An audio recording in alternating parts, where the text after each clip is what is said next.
Bakit po kaya lumaki ang debosyon sa mahal na poong Jesus Nazareno kagaya ng mayroon ito ngayon? Ano kaya?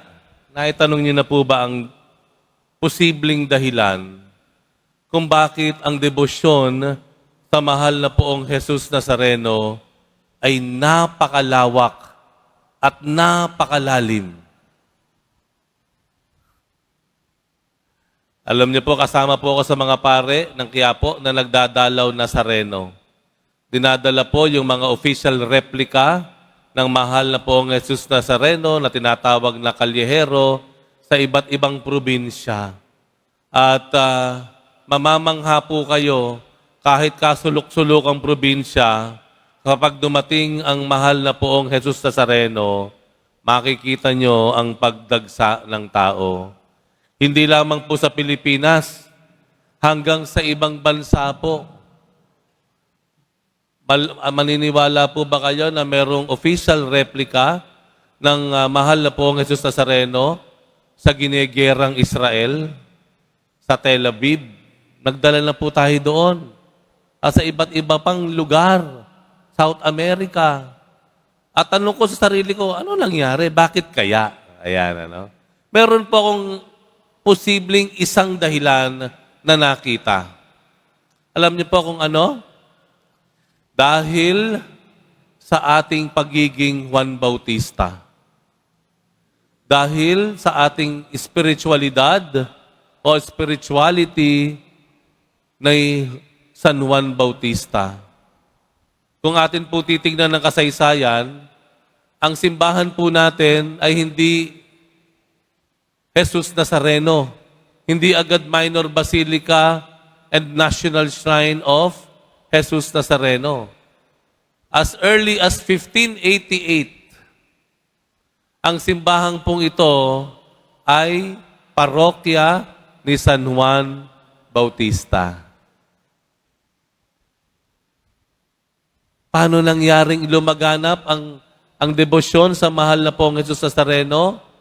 Dahil si San Juan Bautista po, ang kanyang naging tungkulin o papel ay ipakilala ang kanyang Panginoon na si Jesus Nazareno. Ang kanyang naging papel, ihanda ang dadaanan ng Panginoon. Ang kanyang naging papel, ihanda ang puso ng mga tao sa pamamagitan ng pagsisisi at pagtanggap sa mahal na poong Jesus Nazareno. Kaya nagpapasalamat po tayo sa parokya ng San Juan Bautista mula pa noong 1588 sa mga ninuno natin dahil sa ginawa nila, lumaganap at lumalim ang ating debosyon, pagkilala at pagmamahal sa mahal na poong Jesus Nazareno. Palakpakan po natin ang parokya ng San Juan Bautista. Ano nga ba meron katangian si San Juan Bautista? Obviously, yung kanyang kababaang loob. Hindi ba siya yung nagsabi na, hindi ako kung hindi yung susunod sa akin? Ni hindi nga ako karapat-dapat magkalag ng kanyang sandalyas, ng kanyang sapin sa paa. Siya ang hinihintay ninyo.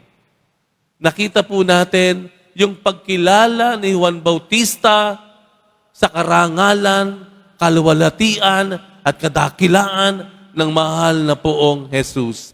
Nakita niya ang sarili niya na mas mababa.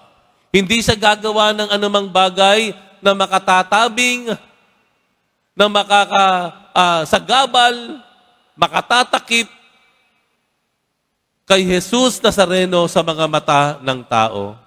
Pero alam po ba ninyo, may isang uri ng kababaang loob na ipinakita si Juan Bautista. Ano yon?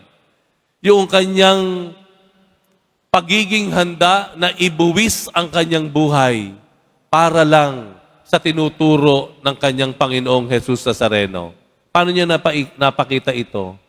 Nung sumalungat siya kay Herodias, ang asawa ni Haring Herodes, buriin po ninyo, kanyang ipinagbawal kanyang tinukoy yung maling ugnayan ni Herodias sa kapatid ng kanyang asawa? Bubungguin niyo po ba ang isang taong makapangyarihan at mataas? Si Juan Bautista, ang kanyang kababaang loob makikita sa kanyang pagiging handa na ialay ang kanyang buhay, mangyari lamang kalooban ng kanyang Panginoong Jesus Nazareno. Pangalawang katangian ni Juan Bautista ay yung pagtahak niya sa kanyang natatanging landas. Ano ibig kong sabihin? Nakita niyo sa Ebanghelyo, siya ay ipinangalan hindi kapareho o kasunod ng pangalan ng kanyang tatay. Noong unang panahon, ang pangalan ng anak isinusunod doon sa pangalan ng tatay. Pero si Juan Bautista, hindi siya isinunod. Ang tatay niya, isang pare, nag-aalay, nag-iinsenso doon sa templo. Si Zacarias. Pero si Juan Bautista, hindi ipinangalan na anak ni Zacarias. Ganun kasi ang pangalan ng mga panahon na yun. No? Isinusunod, anak ni Zebedeo. Yan, di ba? Ang si Juan Bautista, hindi. Kaya nagtaka ang lahat. Juan ang pangalan niya, ang sabi ng kanyang tatay. Bakit? Ano ibig sabihin nun? May natatangi o unique na tawag o misyon si Juan Bautista. Minsan po tayo, natatakot tayong gumawa o nahihiya tayong gumawa ng tama at mabuti kapag nag-iisa tayo. Mabuti pang tumulong ng marami. Mabuti pang magbigay ng marami. Mabuti pang mag-alay ng tulong ng marami. Pero nag-iisa, ayoko, naiya ako. Ayoko, natatakot ako. Ayoko, baka kung ano pa sabihin nila. Gusto ko, hahalo ako sa marami. Ang problema po sa gumagawa ng mabuti o may magandang kalooban, hindi niya kayang gawin iyon ng nag-iisa. Kailangan marami. E papaano kung wala yung maraming iyon? E papaano kung yung marami, iba ang ginagawa? Hindi sa pinaniniwala ang tama o mabuti, kung hindi mali at masama. Ano na mangyayari sa iyo? Susunod ka na lamang doon kung saan ba marami? Hindi yun ang naging halimbawa ni Juan Bautista. Tinahak niya ang isang landas na natatanging para sa kanya lamang. Hindi siya nahiya, hindi siya natakot. Hindi siya nagtago sa karamihan ng tao, kung hindi buong tapang na ginawa niya, buong pananampalataya niya na tinahak ang landas na nag-iisa na para lamang sa Kanya.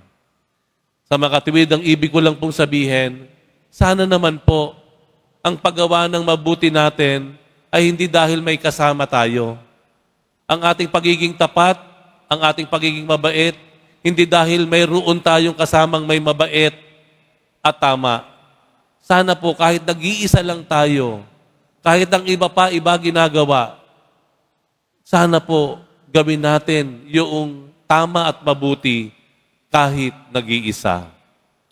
Ito pong dalawa sa maraming dahilan, ang marahil naging dahilan o naging paraan kung bakit lumawak, lumalim ang ating pagmamahal, ang ating debosyon sa ating mahal na poong Jesus Nazareno. Nanawa ang dalangin natin, sana po ituloy-tuloy natin ang katangian na iyon ni Juan Bautista.